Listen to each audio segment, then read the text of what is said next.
In today's video we're going to talk about this good old stuff just here, Seasol.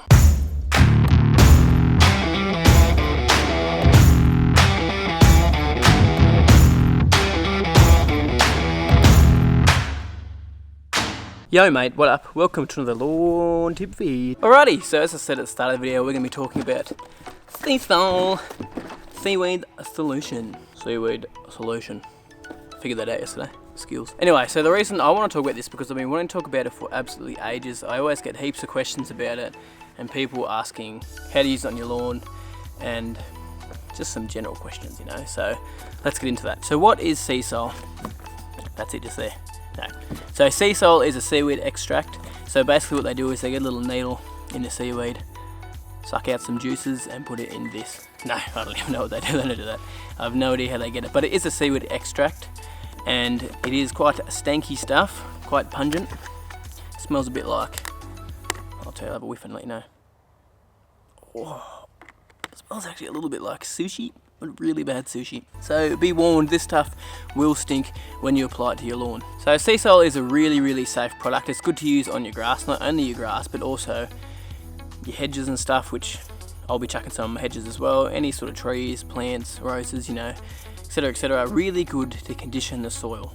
So the reason we want to use this is because we really want to get that soil working and doing some good stuff down in there. It sounds really technical, doesn't it? But we want the soil microbes, or the microorganisms that are in the soil, to actually start becoming active, and this stuff really does help to encourage them to get active in the soil. The reason we want soil microbes or microorganisms is because it's really going to help your grass become the healthiest that it can be. So it's going to break down that thatch layer as much as it can, and it's really going to help that root cycling effect, which I've talked about in videos before. I'll chuck it up there and you can have a look at that video if you like. But soil microorganisms are awesome for your soil. As I always say, a perfect soil or a good soil is going to help your lawn become as good as it can. Now another reason why I like Seasol is because it gets your roots nice and strong. So it enhances the root growth, which is what you really want in your lawn, because you know a healthier root zone is also going to encourage your grass to be a lot healthier as well. Pretty obvious. But it can also help your lawn with like drought tolerances. But when the frost hits, it also makes it quite hardy as well. It really is just going to make your lawn a lot hardier because you're strengthening up that root zone. Now another little interesting fact is it actually really helps with your seed germination as well. So say if you're planting a veggie patch or something, chuck some Seasol down before and water it into the soil and allow that to actually sit in there so you can help with seed germination. Now I haven't tried it on a lawn before. I suppose you could probably chuck it out where you're putting out your seed and your fertilizer and just water it in there when you do your first water when you're putting down your seed. And it will actually help with that germination. I reckon it would work pretty well. And there's no harm and it won't damage anything anyway, so you might as well give it a crack. I might give it a crack next time I do my next seeding on my lawn, which you'll find out more about that stuff in the near future. Now one thing that I find really awesome about this product is it really helps with your nutrient uptake of your other fertilizers and things like that. So sometimes some nutrients can be locked in the soil and they actually can't be released. But basically this helps to unlock that in the soil, so you can actually pair it along with your fertilizers, which is why they recommend you pair it along with your power feed, which is another Seasol product, which I actually recommend doing, and doing that every 2 weeks if you can. But it actually helps to unlock nutrients in the soil that were previously locked in there before. And pairing it up with the fertilizer will just enhance that fertilizer on top of that as well. So that's a good quick tip. And one other positive is it's also an organic product, which everyone gets excited about. Is it organic, man?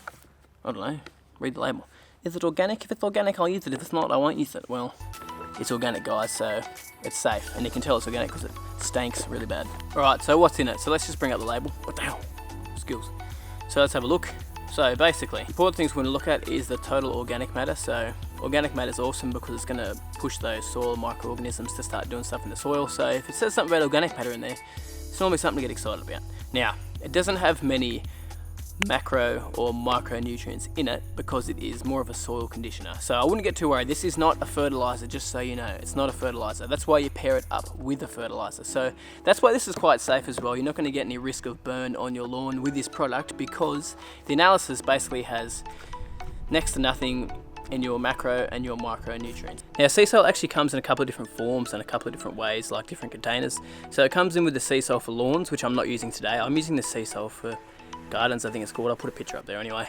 And there's also the Seasol soil wetter as well. Now the reason I'm using the one for the gardens today is because it's, as I said before, it's got less macro and micronutrients in it, so it's not going to risk burning the lawn, and I really just want to condition the soil as well. And on top of that, you can use the concentrate ones, you can use the hose-on packs. Now if you don't have a Vortex sprayer, use one of those hose-on packs. If you do have a Vortex sprayer, get the concentrate because it's going to be a little bit cheaper. And I've heard too, if you go into CRT or any of the rural places that sell farm supplies and stuff like that, you can actually get in a 20 litre drum, and it's going to be heaps cheaper for you. Now I'm going to be applying this every 2 weeks, sometimes every 4 weeks, just depends, but I want to do this throughout summer just to really stop the lawn being quite stressed out and condition that soil. So every 2 weeks I'm going to apply this, and when it gets to the cooler months I'll probably do it once every 4 weeks because it's pretty stanky.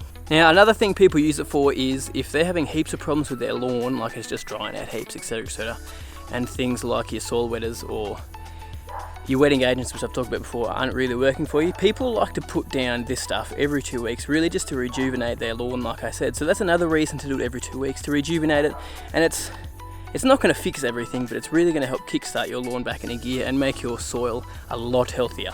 Now, as I said, it is very, very safe for your lawn. So a very common question though is, do I water this product in or do I leave it on the leaf as a foliar spray? So today we're going to be using a Vortex sprayer. So basically, that actually puts out quite a lot of water, those Vortex sprayers. So you technically could get away without watering it in because you're putting so much water down at the same time, especially if you've got shortcut turf.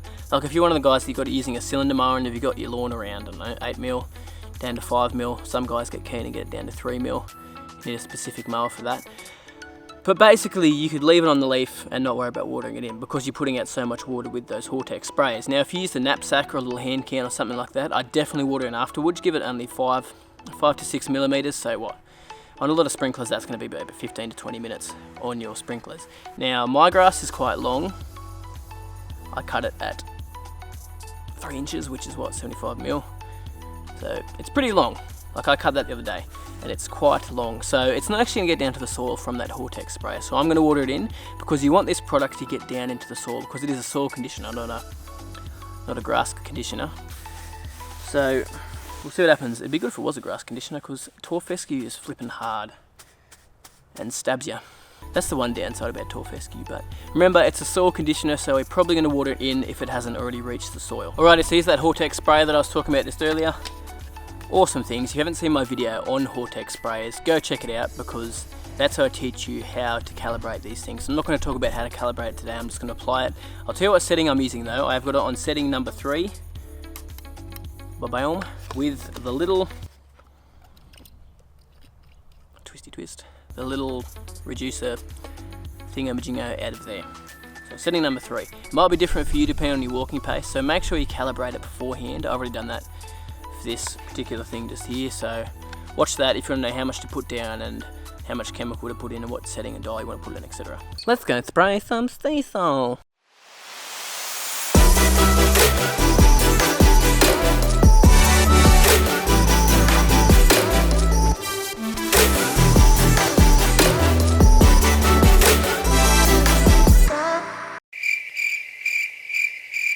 Just went to spray the lawn just then and I found that my Vortex spray is broken. But I haven't made it across the street. Thank you, Matt. I'm just using his, otherwise we wouldn't have a video probably. Probably would, I would have gone to Bunnings, but it would have been a pain in the bum. Let's try that again.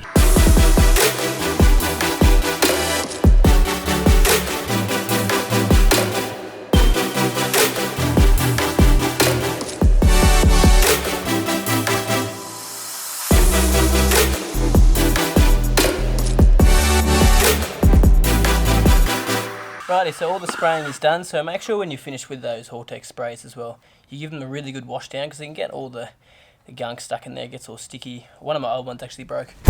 No! One of my old ones broke because, unfortunately, I didn't wash it every time afterwards, so make sure you wash it. Alrighty, we're all done now, so that stuff stinks. I'll tell you what, so people think I have like a sushi bar here or something because it's just so stanky. So remember, when you finish with that stuff, give it a quick little water and to get down the soil. If you've got shortcut turf, remember, you probably can get away with it if you're spraying it with a Vortex sprayer. Thanks guys for watching. If you learned something new from that today, chuck a like there, or if you just enjoyed it, chuck a like there just because you want to chuck a like there. Like. Anyway, subscribe if you haven't already, and I hope you have a good week. Whoa, wow. Flip, I tell you what, this stuff is so stinky. So fishy, it gets up my nose and will stick there, and it's on my, actually, I can have a shower now because I do stank really, really bad. But it's a good stank, or a bad stank. I can't don't, but you know, it stinks.